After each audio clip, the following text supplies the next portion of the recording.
Akasbani Imphal Moirangthem Ibehaibi pau pajari.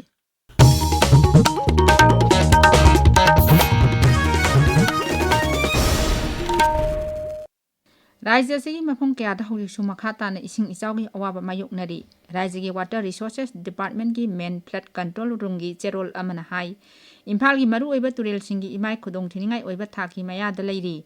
Haujik oiriba ising isaugi phibam asi yenglaga Ithai Barrage gi gate punamak hangdoktuna ising thari. Imphal Barrage gi gate number 1, 2, 3, 4 amasung Thawal Barrage gi dana gate number 5 amadi 6 mathang sitna meter ama amasung meter ahungi changda hangdoktuna ising thadokli.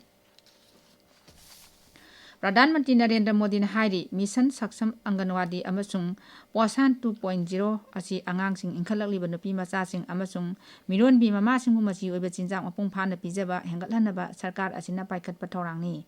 Kendragi Mantri Anurpurna Devina iba article ama share tawduna Pradhan Mantri na hai scheme asiki khothangda beneficiary lakyamrum lebak asida leiriba pak charba Anganwadi center singi khothangda mateng pangli. Mangna hai asigumba scheme asina lebak asigi angang lakyamrum tungi punsi semli. Kendra ki Shiksha Mantri Dharmendra Pradhana Sabhabati oiduna school education da national education policy singbu mapung phana chatnahanabagi matangda mifam pangthokre. Social media da thagatpa warol amada mantri na hai mahi tampham singbu anoba ahongba ama puraktuna mahiroi singbu awaba wakhal hendana mahi tambibada ahenba mieng thamli. Leibak asida leiriba angangsung malingi thakta mahi tamba phangnaba sarkarna hotnari. Kendra ki Ayush Mantralayna English ani tara turtagi hauna sahi khudingi Dhanvantri Divas numit asibu Ayurveda Divas haina pangthokli. Ayurveda Divas ki tara suba thauram Ayurveda for People and Planet haiba hiramda tha asigi kulumdoida Gawada leba All India Institute of Ayurveda da pangthokani. New Delhi da pangthokpa pawgi mifam amada Ayush Mantri Pratap Rao Yadav na hai Bharat ki mahuksadagi leraklaba analayingi pathap asi malengi phambakta anoba pandum ama yawang amlakpa asi miyamna chawthok sakpam thoi makna hai sarkar asina masamo phaba Bharat amasung masamo phaba malem ama oinaba hotnabada Ayurveda gi chana lonchat asi mipum khudingmakta yahonba haibasi yamnamak tangai phade. Prasar Bharati Chairman Navneet Kumar Sehgal numit nini Hyderabad khongchatta raijaduda thungkhre makna Akashbani Hyderabad kendra gi thabak thoramsing yengsilli. Hayeng Durdarshan Hyderabad kendra da chatuna kendra sigi thabak thoramsing yengsingani hairi. Punjab ta handak thokiba ising isau aduna lokpham amadi lam hector kayamrum mangan khraba matung Punjab sarkarna akhanaba Vidhan Sabha gi mifam ama tha asi 16 19 phawba phangani hairi. Mifam asida isau gi awaba nanglaba miyosingda tengbang piba amadi haujik oiriba phibam asigi yenglaga tangai phadana sangwa potlamsing pinaba thoksil thorangsing khanagani hairi. Mifam asida ising isau na solaba miyosingda kheti puron pigadaba anoba ainsingchu sabhada puthokani hairi.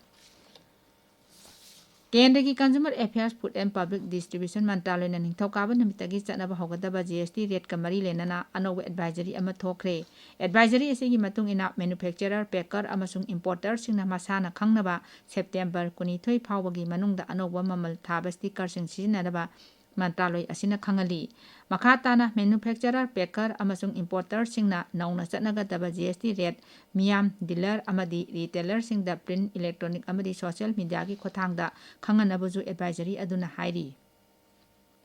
Kendra ki Selthum Mantri Nirmala Sitaraman hairi handak nauna sengkiba GST asi maruina leibak asigi tax amasung revenue gi system laitho anduna miyamda hena khudongchaba pinabani. Next generation GST reforms asina ngarang Kolkata da pangthok thoramda wa ngangladuna mantri na hai anoba GST asi sahi nipan gi mamangda leramliba GST gi chana kanglonsing adu amuk hana yengsilaba matungda miyamda hena khudongchaba pigadaba mawongda semdokpani.